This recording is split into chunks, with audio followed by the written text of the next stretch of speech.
Hey everyone, welcome back to the All Music Matters in That podcast. I'm your host, Brian. Join me today. I welcome a special guest from way down south.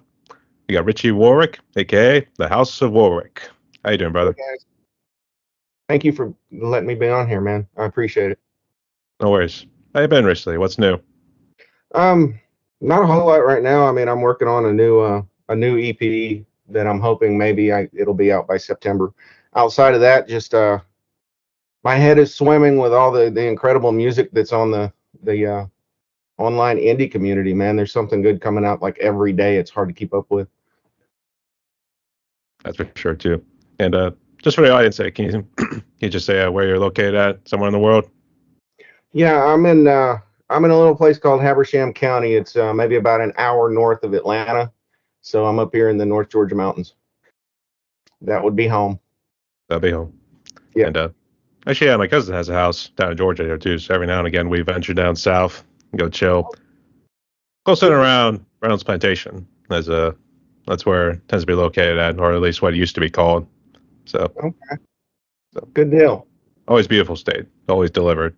Though I recommend not going in the summertime there. So It gets a little humid. a little too hot for our taste, for us Yeah. northerners, as I like to say here too. So it's okay. So and actually, I'm noticing your hat right there too. Did you serve in the armed forces? No, this is actually Ramones. This is the Ramones logo. I'm a big Ramones fan.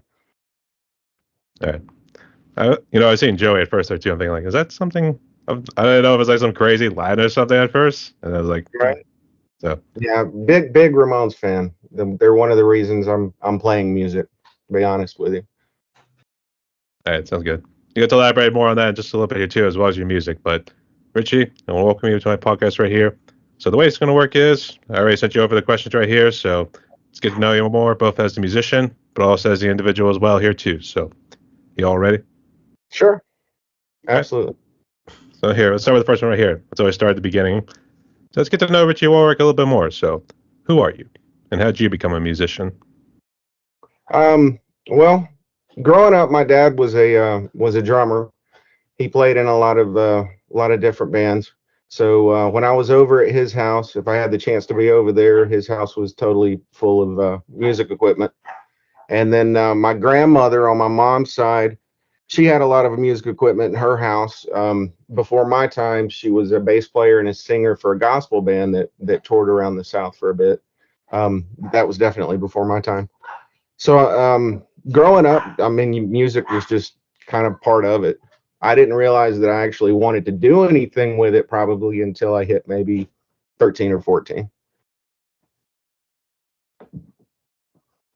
I was gonna say, did you try anything in school? Any sort of music programs or choir? Um, they did put me in band, I think, when I was maybe in the fifth grade. Um, it was for the saxophone, but I didn't turn out to be very well at it. I didn't pay attention really to what they wanted us to do. I just took it home and made noise on it, so that didn't last very long. Be And like, then Mom, Dad, I tried. So yeah, yeah, exactly. My dad got me a guitar. He got me a BC Rich Warlock when I was probably 13, and it stayed in the closet for quite a bit. I never really messed with it much.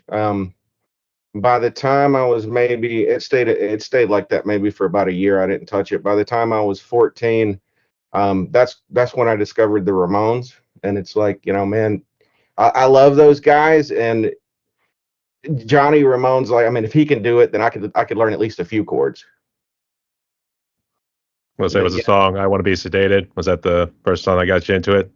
Beat on the Brat. I really like that one. that's a that's a good one. Yeah, I think that was the first one that I learned from them. But yeah, I didn't have that guitar for very long. It burned up in a fire, unfortunately. Yeah, it happens. Was that electrical failure? I guess was everyone okay? Yeah, no, everybody was fine. I was left over at a friend's house. I should have taken it with me, but I did not. So it took a little while before I actually got another guitar. Lived with my mom for quite a bit. For the most part, that wasn't always a good situation. So by the time I was 15, I had gotten into a lot of trouble, and my grandparents, they were like, come live with us. I was not a good kid for a little while, like literally into a lot of trouble. And my grandfather, he was in the Air Force. He worked at Lockheed as a chief inspector for probably close to 40 years. He was right on the verge of retiring. When I moved in with him, he really wanted me to join the military, but he told me, he's like, for you to stay out of trouble, you need to find something, at least find something that you really love and focus on that. And I took that to heart and just focused on music, throughout my teenage years, and that seemed to keep me out of trouble. Good man. I guess did he serve in World War II, Vietnam, or any of those wars? He was in Korea. Yep, he served in Korea. He was a good man. Miss Yeah. him a lot. Actually, my grandfather served in Korea as well, but he was in the army. And Okay. I think I remember him telling stories to my dad how cold it was. So I guess because it was like mountainous and where in terms of latitude and longitude as well. So during the winters it was pretty biting cold. So that was Yeah. one thing. Yeah, he didn't talk about it a whole lot, but when he did, yeah, it seemed like they definitely went through a lot, for sure. Yeah. But thank you so much to his service as well here too. So No, absolutely. Yeah. Thank you to everyone who serves. Absolutely. I have a lot of respect for that. absolutely. So I guess moving on through high school, I guess what made you want to start doing House of Warwick? Or I guess when did you start trying to do House of Warwick? Well, what happened was when I was about 19 or 20, through my teenage years, I played in a lot of like garage punk bands. And then when I was about 19 or 20, I got married, bought a house, stopped the whole music thing altogether. And it was just, work, pay for that. By the time I was in my mid 20s, I was probably like in 95, 96 or so. That didn't work out, got divorced, and slowly started getting back into music a little bit. But I didn't really get into an actual like live working band that was going out and playing, clubs and venues and that sort of thing until I was close to 30. And from there, I played in one band for about 10 years, and then a couple of other bands after that. But I didn't play guitar or anything really. It was for the most part just vocals and writing lyrics.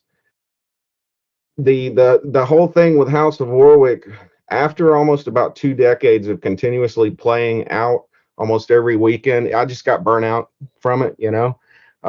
Loved playing music, but I was really tired of being in the bars and the clubs at all hours. So I want to say maybe 2018, I made a decision that I was kind of done with that. And the last thing that I had done, I was in a like a surf punk, pop punk kind of nerd punk band called Astro Phantom, and I was playing bass in that. We did that for a couple of years, and then I decided, I just was kind of done with everything. But I wanted to at least create one album for myself and have a lot of the genres of music that I never got to play before, just to see if I could do it. And that's kind of where House of Warwick came from. I mean, intentionally, it was it was supposed to just be like one album, and did a few other things because even if nobody was listening to it, I was like, okay, well, this is actually kind of fun. Some people like video games, some people like to hunt. This was kind of my form of that, I guess. It was kind of like my meditation. It was a lot of fun. And then got into I wandered into the online music community, I want to say last Christmas. And I didn't realize that was there. I didn't realize that there were so many, and I guess a lot of it had to do with the pandemic, but I didn't realize that there was so much good music and artists out there, man, that are just so amazing. That really made me fall in love with music all over again. And I think that's why I'm still doing it now, for sure. Absolutely. Maybe that answered the question. No, it was good. But I would say, was it Christina, or did you just stumble upon, I guess, Fox and Styx' Band to Get a Group by accident? I've got a friend, Aubrey, that's in Wormwood Project. Great band. All those guys are really cool. they don't live too far from me, and me and Aubrey have known each other for a long time. And he hit me up, I want to say maybe last fall, and he was like, I'm going to be doing an interview with Vox and Guest. You know, if you get a chance, take a look at it. So yeah, that's kind of how I got into everything. Started watching the Vox and Guest, and started learning about all these different artists and everything. And I mean, there's just so many cool people out there. It's been a lot of fun. Lot of fun meeting all these people and hearing everything they're doing. Yeah. Actually, mine was quite by accident because I had actually found them, and I had reached out to them to come on my podcast, and then Okay. I found out, oh, they have their own little group right here, and then they filled me in about what they do and everything when they came on and did their interview. So, and afterwards, the rest is history. I was able to find everybody else on there as well, and then did a good number of interviews as well. Yeah, absolutely, man. I mean, there's I haven't been in it for very long, but it seems like that the whole community is growing at a rapid pace, like just in the last couple of months. And you know, like I was saying before, it's so hard to keep up with everything. I mean, there's somebody literally putting out songs, two or three, maybe four or five people putting out songs every day. And you know, I try to hear as much as I can of it. I'm just blown away. You know, some days I'm like totally inspired by all this, and some days I'm like, damn, these guys are so good, man. I just need to go to the corner and start over again. Yeah. Go back to some of the earlier bands that you talked about. Did you guys do any original material, or were you all cover and tribute bands? The bands that I was in, Yeah, before House of Warwick. there was a band called October Frequency. That band I was in for about 10 years. Most of all of that was original stuff. You may actually be able to still find some of it on Reverb Nation. That tells you how old it is. But yeah, it was kind of, I guess it was kind of more like stoner rock, you know, kind of on the heavy side, had a little bit of a blues vibe to it. I think it was definitely influenced by Black Sabbath a little bit. And then the other band that I was in, I think you could find them on Reverb Nation too. It was called Murder of the Day. Kind of in the same vibe, but a little more. I think it had a little more atmosphere to it, and it leaned a little more on the metal side. But everything that I've been in has been, it's all been original stuff. I've never been in a cover band. I've done covers, have no problem doing that. But yeah, I've never been in a cover band though.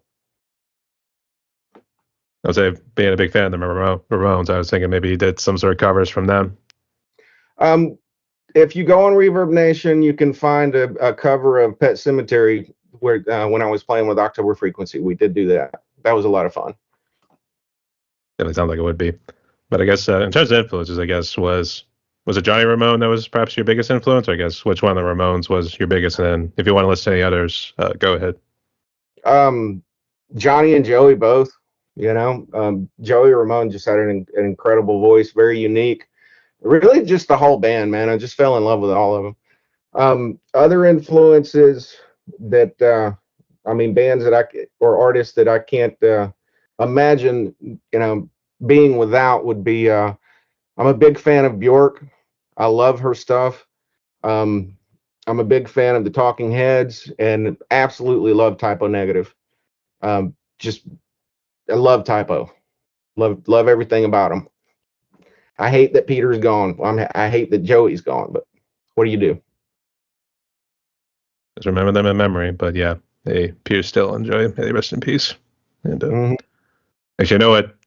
It's funny about Typo Negative because the first song that always comes to mind is Red Water, Christmas Morning. And I actually remember the first time hearing it on the radio. And then I think when I got it home, I decided, oh, that sounded pretty cool. Let's check it out. Because I know Peter Steele always did some pretty killer music, even when he was with Carnivore. And I put on, and of course, the song was a lot more touching than probably what I was hearing on the radio.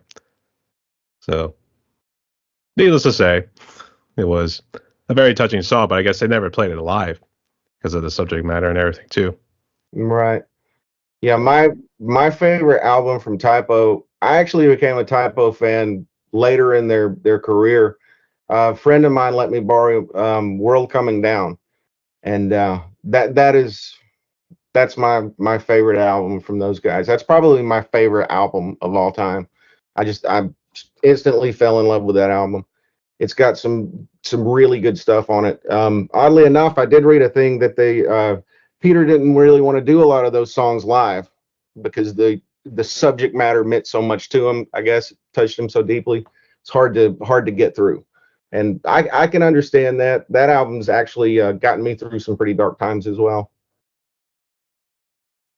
I would say Bloody Kisses, I think, is my favorite because of the songs Black, number one. Maybe I think the extended edition I should call, because I guess they did a shortened version of that song too. Mm-hmm. And then Christian Woman is another one. Oh yeah, Christian Woman's an awesome song. Absolutely. Mm-hmm. All right, that's pretty cool. But so I guess what year did you start doing House of Warwick? Was it before or during COVID? It was actually before. I want to say I started doing that in 2018. It started out actually as House of Mystery, and I came up with that for my love for vintage horror comics, the DC Ghost comics, the DC House of Mystery. I try to collect as many of those as I can. But I realized pretty quickly naming it that is going to be incredibly hard to find. So didn't really know what to call it. So I'm like, all right, well, my last name's Warwick. I record in my house. So there you go. There's I didn't know what else to do with that. But no, it was all before COVID. Absolutely. It was 1 + 1 = 2. So yeah. There we go. That's our scenario. And actually, as soon as you said House of Mystery, I was immediately thinking of old school Scooby-Doo way back in the day. Yeah. That's where I would always say, well, gang, looks like we got another mystery on our hands.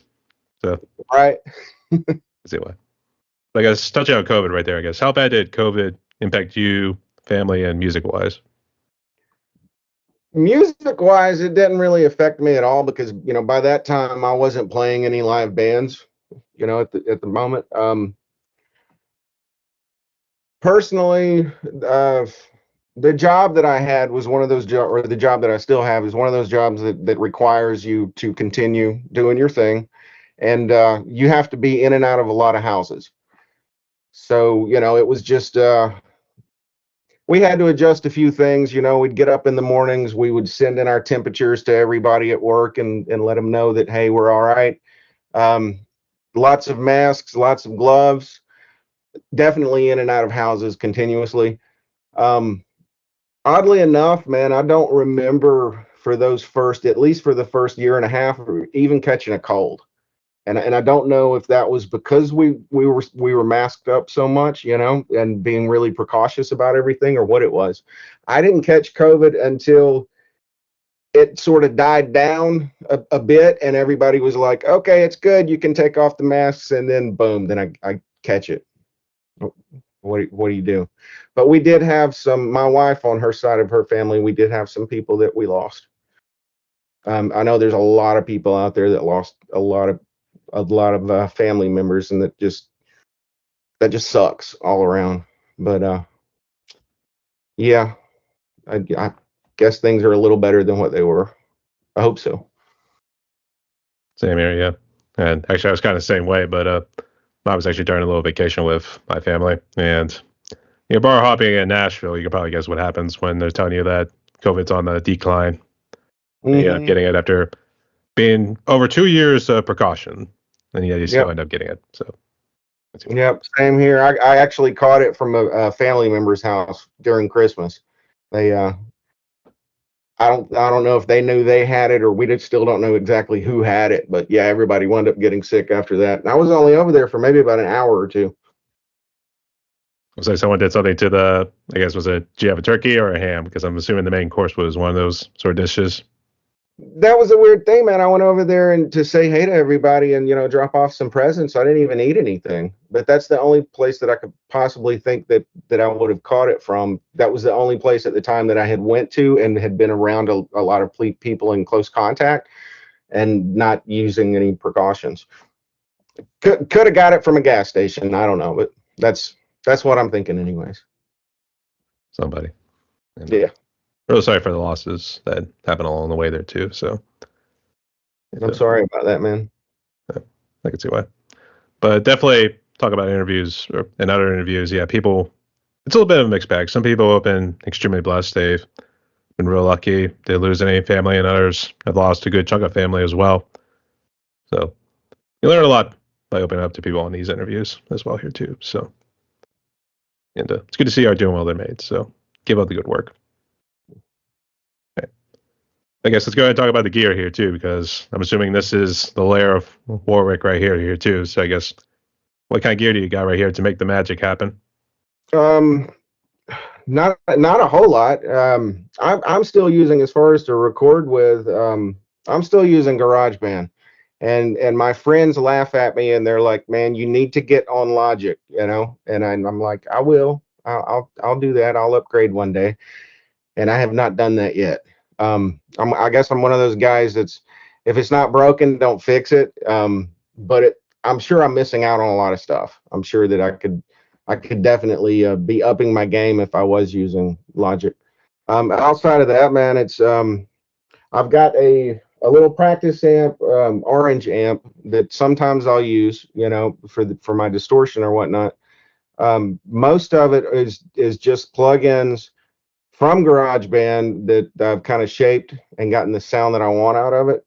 I'm babysitting a friend's keyboards back here. I use those every once in a while. Got a couple of guitars.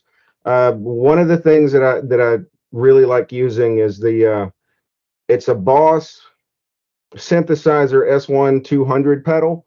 Back in the day, I used to have a GR55 Roland synth pedal. That it was really cool because, you know, you can get all of your synth sounds, piano, saxophone, all this good stuff. Roland's really good with their simulated sounds, but you could get all that from the guitar. And the only issue was that you had to have your own pickup. You had to buy a pickup from them, and it was like a 13-pin MIDI cable. And every time I played out live with one of those, because I never really played guitar in any of the bands, but I would do some of the synth work with them. It seems like that the cables, I guess it was me, but the cables didn't hold up that well. Once I started recording on my own, I realized that I really wasn't, for I guess the stuff that I was doing, I really wasn't using that pedal very much. So I traded that in, and as technology's gotten better, the SY200 pedal, it's got all the classic synth and organ sounds in it, but you don't, you know, you just plug that thing up just straight up like a guitar pedal. There's no particular cables you have to have or anything with it. So I really like using that. I bought a Electro Harmonix Intelligent Harmony pedal not too long ago because I was thinking that maybe it would save some time as far as harmonizing my solos. I don't get a lot of time to record with my home life and my job. So I'm like, you know, maybe I should get one of those, and that would help out a little bit as far as saving some time. And what I realized pretty quickly is it just doesn't sound as natural. So I'm still tracking all of my solos and everything as far as the harmonies. I'm just doing that without the pedal. I don't know what I'm going to do with this thing. It's just kind of sitting here collecting dust at the moment. Hopefully that answered some questions. No, and you're all right.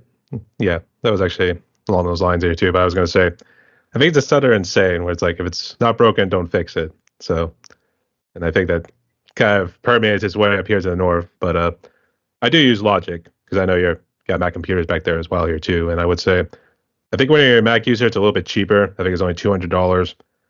I don't know if it works on Apple or any other computers, but I don't know if they just get a pirated version or whatever. But I would say I think Logic's your cheapest one out of like some of the other like high end ones like Ableton, Pro Tools. Yeah.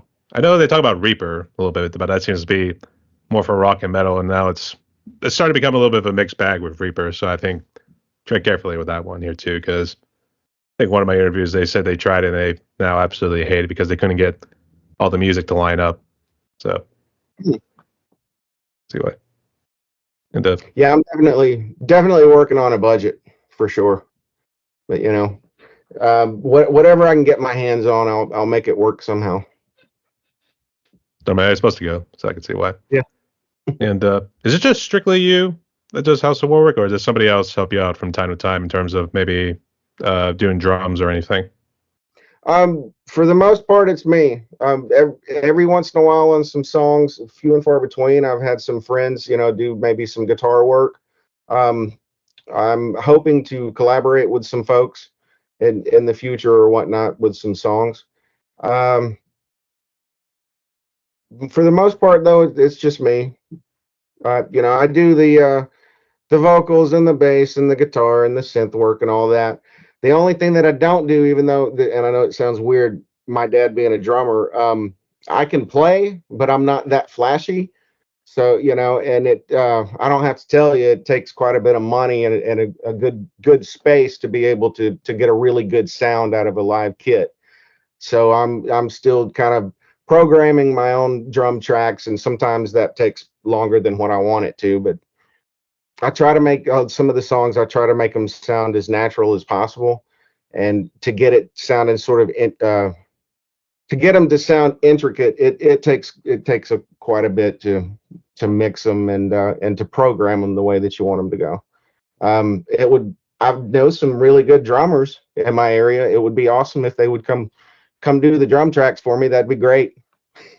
We'll see what happens there. So I'm a drummer as well here too, and I do a lot of drum covers recently. Actually, I'm prepping my Halloween drum covers, which are going to stretch like Venom, Carcass, Slayer. Actually, I'm doing one from a death metal band from New York that was real big back in the day called Suffocation. So, Okay, cool. going to get interesting. So, I'm actually kind of excited about these drum covers this year. So, we'll see what happens. And actually, what drumming program do you use for programming your drums? The garage band's got the smart drummer guy on there, right? The thing is, though, is it's sort of limited. Yeah, after a while, there's not a whole lot you can do with it. So now what I'm doing is I'm still using smart drummer, but I'm using like three or four of the players with three or four of the kits, and then the next thing you know, you've got 7 or 8 drum tracks and little snippets here and there, and trying to adjust all that for fills. That's why it takes so long to put all that together. I see. So that's why I want to try to expand and invite those drummers down as well here too. So Yes, absolutely. Come drum for me. now hiring, need drummer. So I can see why. Right. Actually, it's one of those help wanted signs. So yeah, I can see why. Yeah. And I forgot to ask this, and this kind of does tie in with COVID here too. But I guess how's the music scene been in and around Atlanta? And I don't know how many bars or restaurants you have that have music in your neck of the woods. I guess how's the music scene in your neck of the woods in Atlanta? I think Atlanta, Athens is doing better than what it was. I mean, it's like everywhere else during COVID, everything sort of took a hit. But it seems like that the music community in Athens and Atlanta is starting to boom again. Um, as far as the particular area that I live in, I'd say maybe 10, 15 years ago, man, there was actually a decent little scene, here in my town, with maybe 15 or 20 bands, everybody doing original stuff, all different styles of music. I've got a friend that is in a ska band that doesn't live too far from me, Ben Sanders. Now he's in Taj Motel Trio. He's been doing that band since the late '90s. They're still going. If you like ska, but yeah, they're in the ska scene. They're actually pretty popular. Um, as far as my immediate town now, it seems like that the guys that were playing in bands and full bands and that sort of thing, for the most part, they're either doing like acoustic shows, or there's more cover bands than there was. But if you get down further south into Gainesville, uh, you've got Wormwood Project, Casket Creatures, a couple of bands like that's still going at it. Casket Creatures. I'll say that definitely sounds like a metal band. Is it a metal band? They're like horror punk. They're really cool. I'm sure you can find them online for sure. Casket Creatures, look them up. They're pretty cool guys. I mean, I stumbled upon a horror punk group that was called Grave Robber. So I don't know if that's kind of along the same lines or whether it's somebody else. So Yeah, I mean, I'm a huge horror fan, anyways, when it comes to the books and the comics and the movies. So you find and you've got a lot of metal bands that have that theme going on with them or whatnot. But I'm more drawn to like the horror punk especially if it's like horror punk surf. I've got a friend I used to play with. He's in a band called, or he does the same thing that I do. It's just his own thing now. We used to play together before, but he's got a thing. He's a wonderful guitarist. He's got a thing called the Atomic Creatures. So it's surf horror punk, and he does like he's done some Misfit covers where it's just straight up surf. That's pretty cool. I'm all about that. I'm a big fan of the Cramps too. I've always liked everything from the Cramps. Poison Ivy is just an awesome guitarist. I was getting a kick out of the genre names here too. I know that's what you were kind of listing right there, but you say horror, punk, surf, and it's kind of like a little bit of a odd mix of at times too. But I guess it's just because of like the music style and everything else. So you can see why. And actually, I don't know if I asked this. I guess how would you describe your genre of music? Do you try to mix in the elements of punk every now and again? Maybe some metal and typo negative? I don't really know what to call it either, man. I know that when I decided to start doing this, I didn't want it to be a particular genre. I didn't want to put it in a box because I honestly was just doing it for myself. I didn't even think anybody would listen to it. But I didn't want to, in chance that somebody did, I didn't want to limit myself to where I could just play whatever I want. But for the most part, it tends to be on the progressive rock side with some electronica in there. Sometimes there's some new wave elements, a lot of maybe post-punk elements. It's hard to describe. I mean, other people could probably describe it better than I could. I think I'm influenced by a lot of different styles, and when I sit down, I have a problem of wanting to squish all of these genres together. And sometimes it works, and sometimes it's I don't. Sometimes I don't know what I'm doing, to be honest with you. You catches it right during the outline process, be like, "What the hell am I doing here?" or something like that. Yeah, I know that feeling. So yeah. Yeah, I mean, the way that I write the songs, or the way that I approach writing is, I'll start with the drum tracks first. I never really sit down with the guitar and come up with a riff and like, oh, this would be cool. This would sound good in a song. I'll start with the drum tracks first because I know that's where the most work is going to be involved, putting the fills and all that sort of thing together. And then from there, I'll just start jamming with it on the guitar until I find some riffs that I think, may work. And at that point, it's like, intro, verse, chorus until the end, until you've sort of built everything together. That doesn't always work. Sometimes I go back and listen to it and I'm like, I've put too much in there. I have a tendency of putting too many tracks with too many sounds, and I'll go back and I'll listen to it and I'm like, I want to write. I want the songs to have kind of a pop sensibility to them. I want them to be easy to follow, but I also want to throw people for a curve in the songs.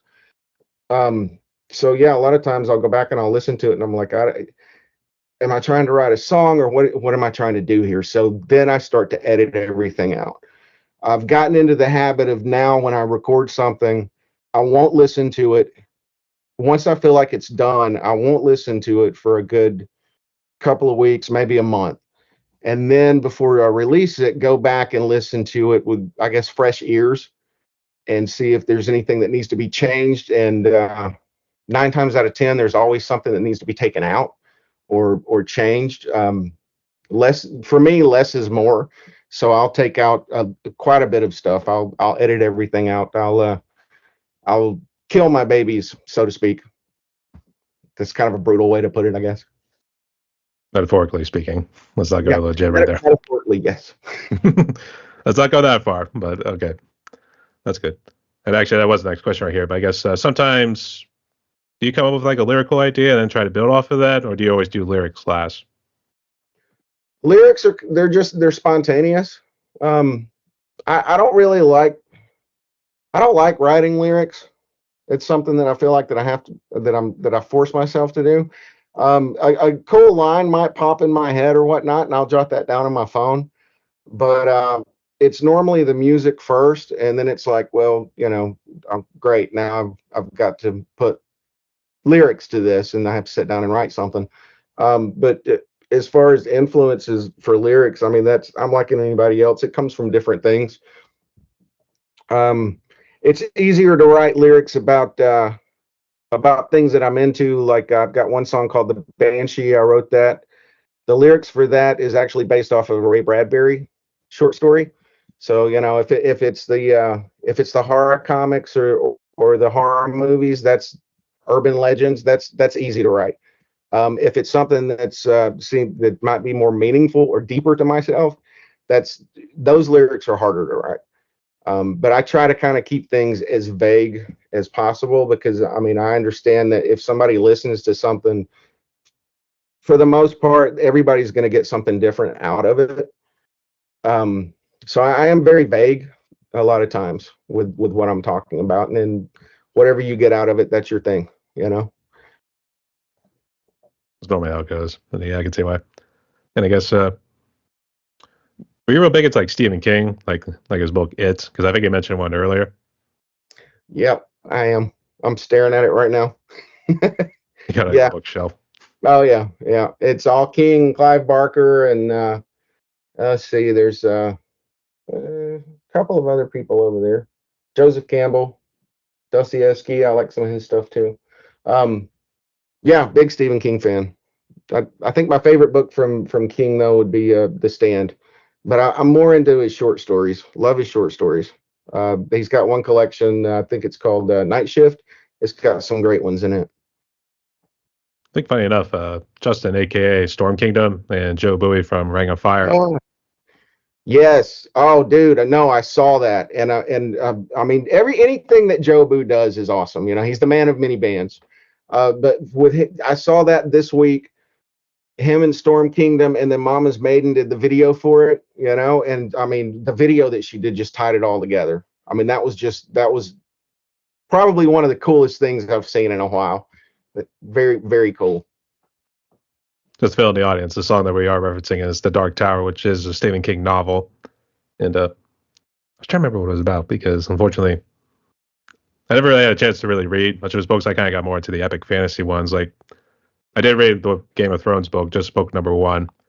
Mhm. And actually I started reading Steven Erickson's Malazan Book of the Fallen, and I kind of fall by the wayside of that because I keep getting distracted with main work, podcasting, and doing all this other stuff here too. So it gets a little tricky every now and again here too. It's like, see why? And it's very much a Joe Bowie, yeah. It's almost like the man of 1,000 bands. That's probably like how Yeah, we should describe it. Actually, I try to think of like maybe 1,001 nights or something like that, or 1,001 bands, something like that. I'm not too sure. yeah. He's a great guy. He's a really nice guy. He's incredibly talented, man. His vocals are phenomenal. I did interview But him recently. I What have were to you check. gonna say? Yeah. I did not know that. I'll have to check that out. Absolutely.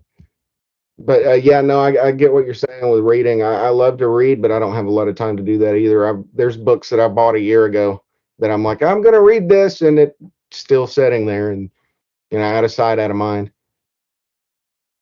Sadly, yes. I guess is that a vinyl collection behind you there on the shelf too? I guess it's your left. Yeah, I've got a very small collection. Back in 2003, my wife and I had a used CD slash vinyl store for a little while, maybe for a couple of years. She's a photographer, so her studio was in the back of it. Um, and I acquired quite a bit of vinyl, and just some of it was just some strange things, and a lot of it, once we closed the store down, I sold that off, and some of it I kept.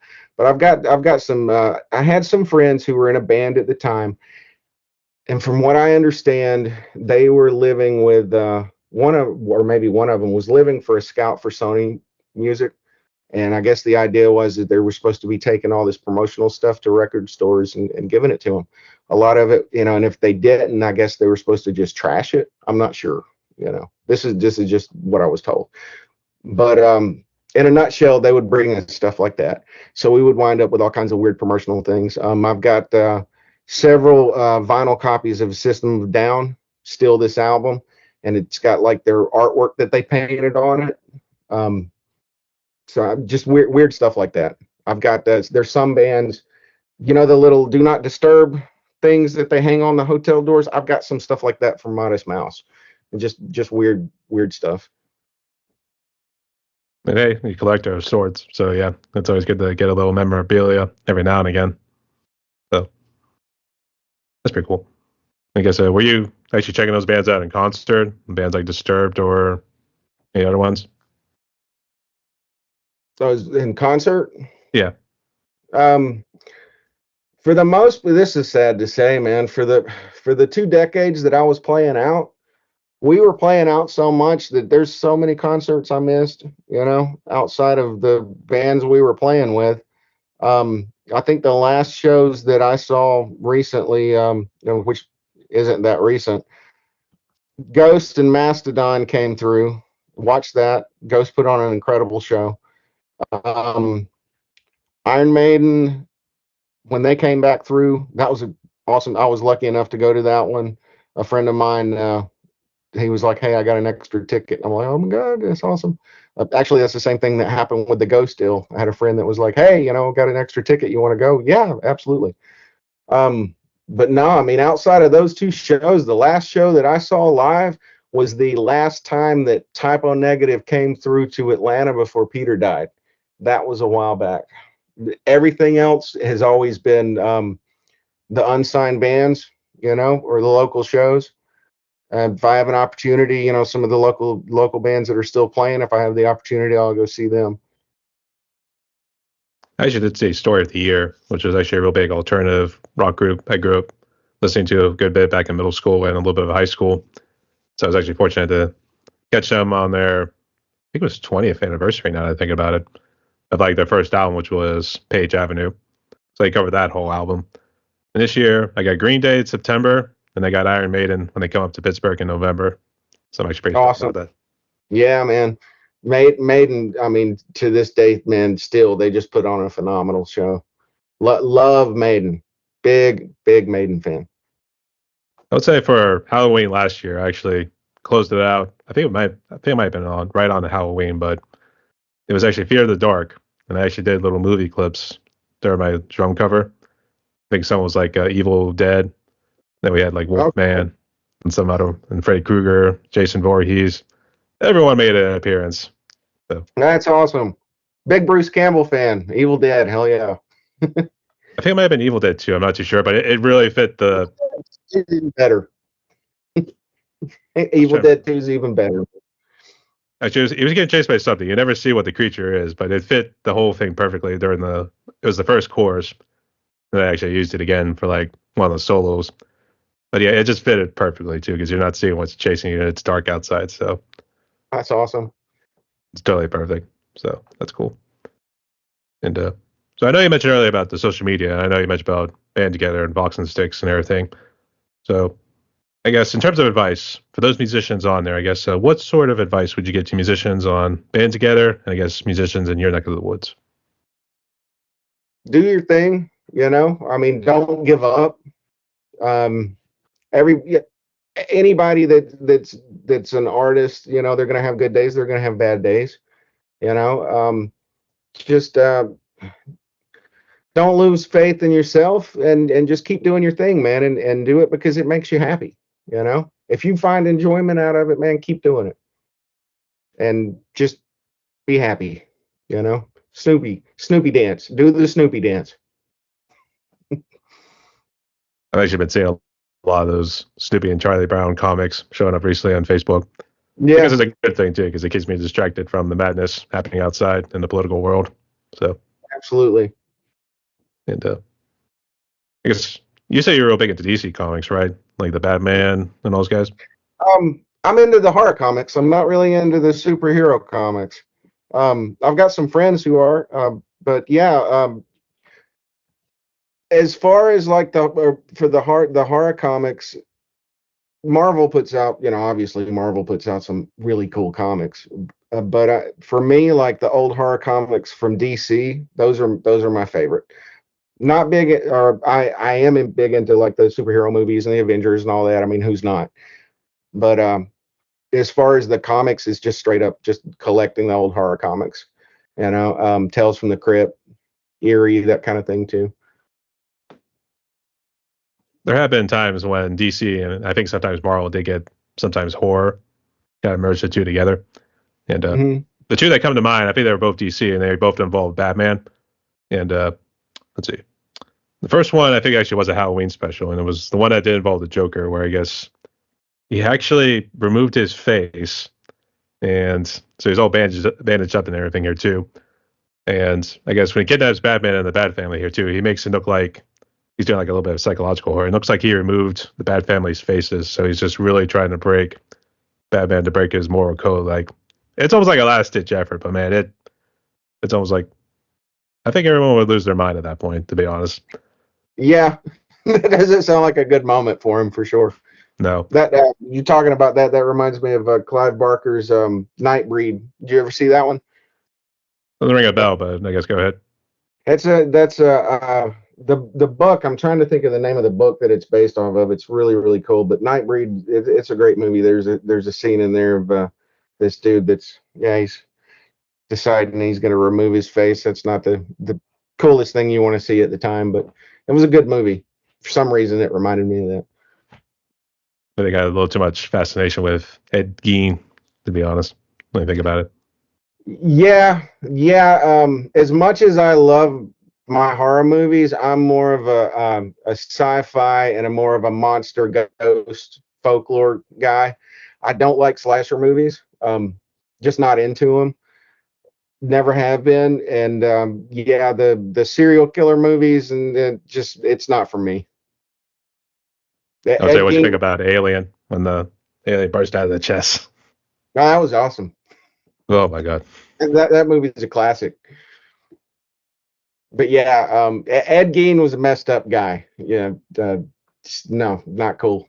I actually did the Slayer song "Dead Skin Mask," and that was actually one of the Halloween drum covers I did last year. So that one wasn't a reference to Ed Gein. I actually put like little moments here, like 2 bits of shots from like movies, like Texas Chainsaw Massacre and Psycho.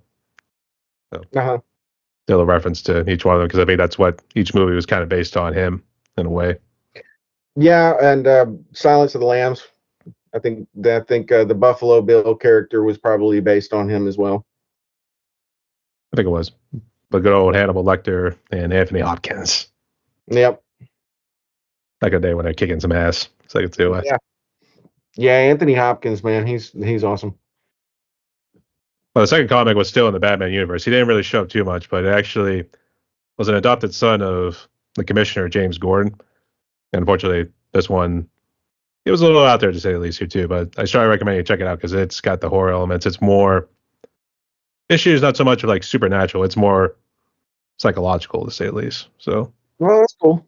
I'm into that too as well, for sure. Yeah, I'll check it out, man, when I get a chance. I just started randomly talking about psychological horror now, so I can see why. That's all good.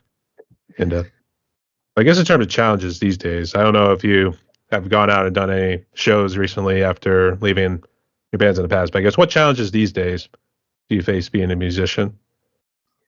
Time. I mean, I think that's same as it ever was, you know. Time, just finding time to do it. And the older you get, the more you start thinking about time. So, you know, that and originality. There's like I was saying, man, there's so many incredibly talented people, you know, that deserve to be discovered. That's all over the online community. And they're so good at what they're doing. You know, they've got their own thing. Like I've gotten now to where a lot of those bands that I've been listening to for a while, if it just randomly comes up on one of my playlists that I'm listening to, or I know who it is, you know. And for me, it's trying to find that originality for myself, and then just the time to do it. Yeah, let's see what. Actually, have you collaborated with anybody yet in the R&D community? Are you still working on that? I collaborated with Dre from Entropy in Motion. We did a song together, which was really cool because like he reached out to me and he was like, "Hey, do you want to sing on this song?" And I was already a big fan of everything that he did, but this particular song was different from most of everything else that I'd heard him do, and it was different from what I generally do. I mean, it was basically kind of an old school sort of ZZ Top blues song. And that was a lot of, I've never done anything like that. So that was a lot of fun, man. And I was honored that he asked me to do that. He's an awesome guy. He's an amazing musician. I mean, this guy can write any style of music and make it sound great. But that was an awesome experience because it made me, I felt like that it challenged me as a vocalist, and I grew a little bit from it. So that was really cool to do. I've talked to a couple of other people. Something might come up, soon or in the future. But yeah, I mean, I'm down to collaborate for sure. Yeah, it sounds good. Keep us posted on it here too. And as soon as you were saying like bluesy ZZ Top, I immediately thought of their hit song way back in the day when it was Tush.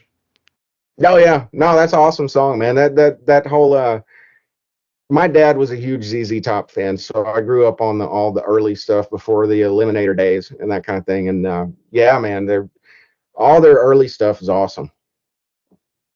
Yeah, shame we lost Dusty a little too soon right there too. It's a shame. So Yeah, are they still touring? Did they find somebody new to replace them, or they've hung up their hats for they good? did. I don't know the dude's name, but as far as I know, they're still touring.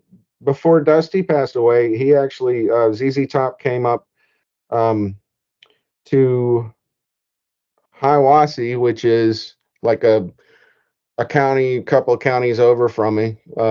It's way up in the mountains, and they've got a little venue up there, and ZZ Top actually came through. So I went with my dad to see that. That was pretty cool. That was a cool experience.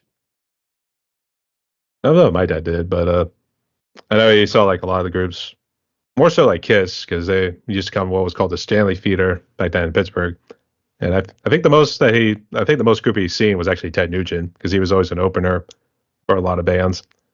So I think ironically, even though he's not really a big Ted Nugent fan, he at least respects him in terms of music. Maybe not so much political these days here because he's a little out there, but we'll leave that to the side. But since Ted Nugent was always an opener, I think he saw him the most, and then he would see like Kiss. I don't know if he actually saw Rush whenever they came here. I'm not too sure about that, but it was a good number of ones. I don't know if he did see ZZ Top. I'll have to ask him about that one.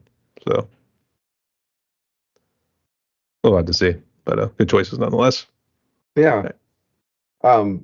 Yeah, I mean the ZZ Top guys, they're definitely up there, but I mean that's the first time I'd ever seen them. They put on an amazing show, Some of the older bands you can go and watch and you can kind of tell, okay, you guys have been doing this, for 1,000 shows, and it's like, okay, and I mean there's nothing wrong with it. I don't judge anybody for that. It's just age. It happens. Some of these guys, their voices start to go. I mean, that's just a normal thing.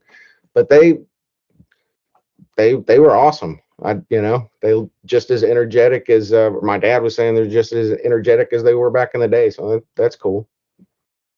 I mean, you can't expect Roger Daltrey from The Who to kind of still hit those high pitched screams he used to do back in the day. Right, exactly. We did actually see The Who, and that might have actually been the last concert before COVID had hit. And actually, I got to see if I still have it on my phone. I did record Baba O'Reilly when that was their closing number. So Okay, cool. I have to search for it, but let's see what happens. But to be continued. All right. I got you. So, Richie, we reached the questions here pretty good. So here, let's jump to some fun ones. I guess let's see what else we pick up along the way. So, ready? Sure. Okay. We'll start with the first question right here. And I always got to throw the word in currently because I know people's habits tend to change. But what is currently your favorite food? Currently my favorite food, or my favorite food has been for a while, nacho fajitas. There's a couple of places here that's just so good. The Texas fajitas with the shrimp and the steak and the peppers and the cheese and oh yeah. Oh, I could eat that like 3 times a day right now. Not sure fajitas. I guess how's that work out? Because you're always thinking they're throwing chips in like the wraps and everything. Is that how it is? Oh, Or? Yeah. I mean, it's they've got I'm a weird person, but yeah, they'll throw the chips in there. This particular restaurant, they'll throw the chips in there, and then you've got the wraps on the side. I don't even eat the wraps. Just get another extra deal of cheese. It's terrible for you, and my arteries are just screwed, but it's so good. I mean, everything's trying to kill you these days here too, mostly in the food category. Yeah, anything you anything that's good for you is going to kill you at some point, I guess. Everybody's got to have some kind of vice, I suppose. I mean, could be worse. Tragically. But yeah. Actually, the way you were making it sound, it almost sounded like it was one of those skillets that always come out there sizzling hot. That's the way it kind of made it sound at first. So, yeah. I guess for the next question right here, I guess, what'd you say is currently your favorite movie? Oh man, that's a hard one. Because I mean, growing up with my for the most part, I lived with my mom, and that was more or less just being a latchkey kid. I didn't see her very much, so my babysitter was the TV for quite a bit growing up. But if you go over to my dad's, he had the satellite thing back in the 80s. He didn't have a remote for it on the inside. I'd have to go out there. He'd yell out the window while I'm cranking this thing, at 8 or 9 years old. And he's like, okay, stop. It's come in.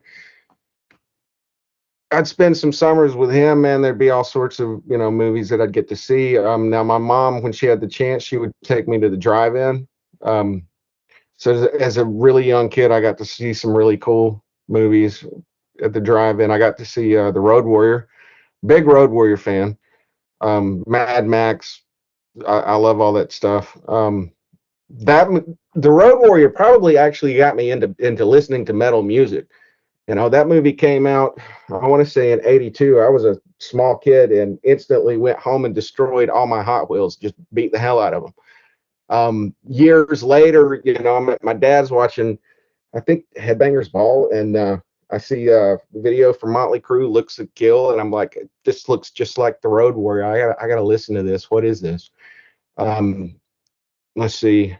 She took me to see Creep Show. That's probably not a movie you would want to take, for a kid that young. But I was raised on the Twilight Zone, Tales from the Dark Side. As far as a favorite movie, God, there's so many good ones. One of my all-time favorite movies is Return of the Living Dead. That it's just funny. It's entertaining. The soundtrack is amazing. I mean, that movie probably got me into wanting to listen to punk rock. I heard the Surfing Dead at the end of it from the Cramps. I mean, that movie definitely made me a Cramps fan for life. It's funny you mentioned about going to see horror movies when you're at a young age, because here's one for you. I forget how old my mother was, but she was pretty young when she went to go see The Exorcist for the first time. Oh, wow. The original. I'm going to say the original because I think they're doing a whole bunch of remakes these days, but yeah, it's the original. And needless to say, it's scarred for life. I saw that one as a young kid too. Yeah, that one. Yeah, I saw it as a young kid. That one definitely was up for a little while after that. Definitely Nightmare Avenue. I shouldn't say really nightmares or anything like that. Too. She's fine, but Yeah. just needed to say like, okay, we're not going to see that movie ever again. That's right. So. No, I remember seeing it as a small kid, man. I mean, I definitely had nightmares from it. It scared the hell out of me. I was like, the whole head turning and everything. Yeah, it's creepy. I mean, they even got a little overboard where she's like stabbing her private section with a crucifix. So I mean, yeah. At a young age like that, watching it, you don't really know, what's going on there exactly, but still, it's totally brutal. Yeah, absolutely. They didn't set the boundary yet for PG, PG-13, and rated R movies yet. So yeah.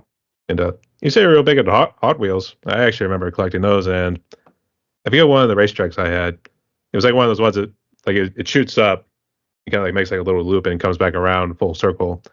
It was like a volcano or something. I forget what it was called, but I guess so. What was your Hot Wheel collections? Was it and just pushing them around all over the place? Yeah. I, I don't think I had a whole lot of them. I just remember after watching, I remember the night that we came home from watching The Road Warrior. I found the hammer and started, making my own little post-apocalyptic cars out of them. That's I don't something about that movie that's just, I mean, it's post-apocalyptic. It's bleak as hell. We all know that, but it's done so well. I mean, George Miller's genius, and then goes on to do something like Happy Feet. So, go figure. Yeah, I can see why. Yeah, a good choice. For the next one right here, in terms of drinks, in terms of alcohol and non-alcoholic, which ones would you say are your favorite? Um, if it was going to be alcohol, and I don't drink very much anymore, I think I think I realized that I was a social drinker because once I stopped playing out, I mean, through my 30s, man, and most of my 40s, I drank more then than I ever did in my 20s. But once I started playing or stopped playing out, I'd focused more on home, focused more on work. Didn't really see a lot of my friends that much anymore. So yeah, I realized that I was kind of, I guess I was a social drinker because I just didn't really buy anything to drink anymore. Um, every once in a while, maybe 2 or 3 times out of the year, if I get to hang out with some of my friends or something, from down here, we'll go out, we'll drink a little bit. I like Crown and Coke. I like Jack and Coke. Kind of a basic guy. And then Halloween, I'm gonna drink on Halloween. That's my favorite time of the year. Not because I get to drink, but because it's just my favorite time. I have to celebrate. I would say non-alcoholic. Is it just straight like Coca-Cola? Um, Sweet tea. My wife loves sweet tea. I like ginger ale, big ginger ale guy, but sweet tea is always in the house. But it's not like down here. If you say you go to a drive-through or something of a restaurant, man, and you order a sweet tea, if you don't ask for half and half, it is straight up freaking syrup. I mean, they love their freaking sugar down here. I cannot do that. She loves her sweet tea. I like sweet tea too, but I mean, it's not only just a little bit of the sugar, not like if I go over to someone else's house, man, and it's like, hey, here, have some sweet tea. It knocks your freaking head off. It's like, I don't know, drinking a Jolly Rancher, just too much sugar. Yeah, I can see why. Actually, you don't do Captain Coke? What the hell, man? Did years and years and years ago, got on a big Captain Morgan kick, but nowadays, if I'm going to drink anything, Crown came out. What was it? I think it's called Apple Crown. And a friend of mine was like, "Try this with Sprite. It's actually pretty good. It's not bad." So I drink that a little bit. So it sounds like an odd mix now you think about it, because I always thought the Crown Royal drinks, regardless if it's apple or regular, was always a little darker. Hmm. Yeah, I thought it would. I thought it was kind of weird too, but I put it together and wasn't bad. But It was good, maybe like a summer drink or something. something to try out for Labor Day. So I guess we'll see what happens. Sure. Yeah. And I guess for lots of fun questions right here, since you have mentioned a good bit of like the indie groups, for instance, here too. So how about this? Let's say it's currently your favorite song in terms of the popular bands and favorite song from the indie community. Favorite song from a popular band like mainstream? I don't know, man. I have not kept up with any of the main. Once I started like getting involved in the online community deal, I haven't kept up with any mainstream music. That's been, I guess, maybe about 6 months now, right around Christmas or so. So I couldn't tell you what's new from any of the mainstream bands. Um, as far as a favorite songs from the online community, this week there was a lot of really good songs that came out. Just well, God, this month, last month, there's a lot of good songs come out. You mentioned the one with Storm Kingdom and Joe Boo, the Dark Tower. That's totally epic. Joe did another one with Rain and Fire. That's really really good too. A lot of people will compare him to the guy from Queensryche, but I've noticed recently he's got a little bit of this Bruce Dickinson vibe too, and that's cool. Um, Dre from Entropy in Motion, he put out a deal. I don't remember if it was, I think it was last month. It's Memoirs of a Mixtape EP, and if you haven't heard that yet, check that out. It's really cool. Um, he puts all these. I don't want to give it away, but it's very cool, and giving it that mixtape name just goes perfect with it. That was really neat. Can't give away any spoilers. So yeah. Yeah, no, you gotta listen to it. It's just cool. But yeah, there's tons of people that have been putting out really good stuff. All right, good choices done last year too. So, all right. So Richie, we have reached for the questions here. We are down to one more question on my podcast. But I guess before we jump into it, did you have any questions for me or any final words you want to say before we jump into it? Man, thank you so much for giving me the opportunity to talk to you. You know, this has been fun. We should get together and talk more about some of the sci-fi and horror movies. That was fun. I would say I'm not really big into it, but I at least respect some of it. Oh, okay, I got you. But I would say check out The Evil Within. It was actually a video game. I think they only did 2 video games, I think. I don't know if they're doing any spin-offs or anything, but I think I might like it. I would say maybe a little bit of a slasher, but it still does. It does a good bit of horror, to say the least, too. I won't spoil too much into it. Cool. And I feel bad, man. I haven't had an opportunity to. I watched a little bit of it. It's been a crazy week here at work. We've had several audits that we had to go through. Not bad. Everything turned out well, but I started watching some of the interviews that you had done before, and then some of the things that you were talking about with the drums and that sort of thing. I just haven't had an opportunity to watch all of it, but I'm definitely going to do that. I feel kind of bad that I haven't had a chance to do it all yet, but I'm looking forward to it. And I'll definitely check out the Halloween show too. All right. Actually, the way I've been doing it, and I think it started, I didn't want to say the year before, but I'm just going to say last year was the first time, like, every Friday I was going to release a drum cover that was always going to be Halloween themed. Yeah. So obviously you said Halloween's your favorite holiday of the year. So October 1st, man, it's when we start celebrating around here. I mean, Halloween is every day for me, but October 1st is like, yes, we celebrate it all year long, all month long. I'm kind of surprised you didn't say The Nightmare Before Christmas would be your favorite movie, to be honest. So that was kind of a mixture of Halloween. It's a good one. It's definitely a good one. You know, that one's a whole lot of fun. But yeah, there's just so many, dude. Creep Show. That's just amazing. You know, that one's anything Tom Savini has to do with, and George Romero. It's awesome. Yeah, that's for sure. You too. But I guess did you have anything else, or is it okay to jump into the final question?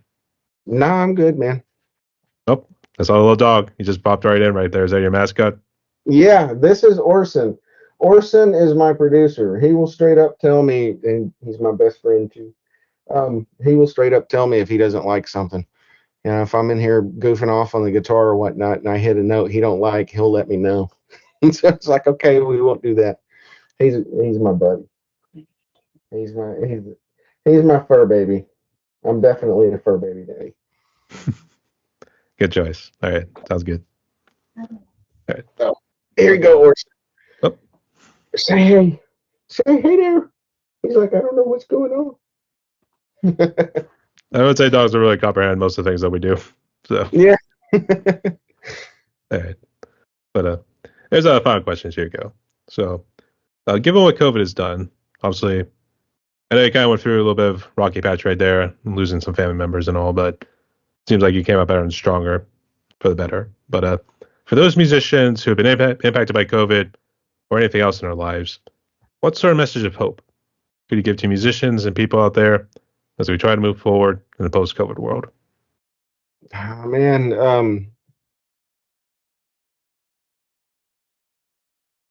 the world, dude, has always been screwed up. It's always going to be at some point or another, you know. Nature is brutal, it's not perfect, and we are definitely incredibly fragile, and bad things are going to happen. But at the same time, the way that, and this isn't for any, I mean, I don't really know what advice to help someone with, but at the same time, for me, all the bad stuff that's happened, I have to remind myself that out of all the vastness of the universe, I'm here. You know, I could have became anything. I could have became a bug. I could have became nothing. But I'm here. I'm a person. Me and you are having this conversation right now, and that's just amazing. You know, there's always something to hold on to. Uh, I guess that's the best that I got on that. I don't know. Spoken like a true prodigy. Yeah, that's good enough right there too. So thank you so much, Richie. Yeah, man. All right. So Richie, we reached the end of my podcast right here, and we talked for a good bit. So I guess got any final words? Any shout outs you want to give to the audience before we close? Man, just thank you so much, you know, for the opportunity of this. This has been a lot of fun. Thank you very much. No worries. And I guess for the audience sake, can you list social media? And I think you mentioned streaming earlier. So can you just reiterate what streaming platform you're on so they can check you out? It's House of Warwick. I'm on Spotify, Apple, Amazon, YouTube, probably a bunch more that I don't pay attention to, but Tidal, you know, God, there's a lot of them out there. I probably on most of everything. I don't know, but those are the big ones. Let me do what we can here too. And you know, I did forget to ask, do you use AI for anything real quick? Just before I we close don't. out. No, but I can't say anything really bad about AI because, well, I mean, I could, but I mean, if you want to be technical about it, you know, if I'm using the foundation, even though I'm manipulating them and putting my own stuff in there with it, if the foundation of some of my beats are created with GarageBand, is that not some sort of low key form of AI? Um, on the other hand, I'm worried about where it's gonna or where it's gotten as far as and I understand why some people use it. They just don't have the capability to be able to do anything else at the moment or be able to reach out to anyone else. But at the same time, it is putting a lot of wonderful artists, I think, out of work, and I think it's going to put a lot of amazing musicians out of work too at some point. You know, if it's not already. I think it's like anything else in life. I'm not an extremist, you know. I believe absolutely in moderation of everything. That's just the way that I personally want to live. I think it's a wonderful tool to use. Just, you know, be careful with it, and don't forget about the you know, the photographers and your artists. You know, a lot of people I know they use that for their artwork, for their albums. I'm not faulting them for that. It may just be a thing to, you know, they don't have the capability to do it any other way. But if you have the opportunity, reach out to an artist. All right, sounds good. I didn't mean that on Dismal note right there, but just to fill the audience, tread carefully with using AI. So we'll see what happens. I got you.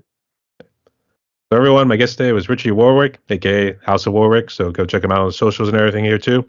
And also go support him on all streaming platforms. He's hailing from the deep south of Georgia. So if you see me in your neck of the woods, mainly if you're a drummer, because I think he's looking for a drummer. So this guy out right here too. I think he'll at least give you some temporary employment. So we'll see what happens. But Richie, wish you all the best going luck there, mate. There he goes, this guy terrible. I wish you all the best going out on your musical journey there, mate. So you stay safe out there. Rock on. Stay tuned, y'all. Thank you, man. I appreciate it. Thank you so much.